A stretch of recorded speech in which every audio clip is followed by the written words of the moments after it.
خبر شامل کرتے ہیں کراچی سے۔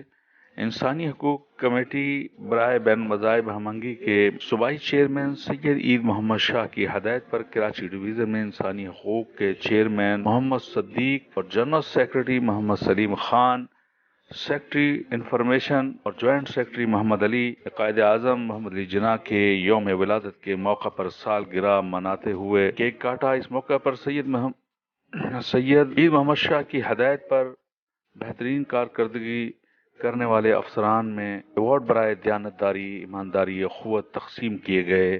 مرکزی چیئرمین علامہ ایاز ظہیر ہاشمی کے حکم پر سید عید محمد شاہ نے ایوارڈ تقسیم کرنے کے پروگرام کا اہتمام کیا۔ یہ program district Korangi press club کے تعاون سے منعقد ہوا۔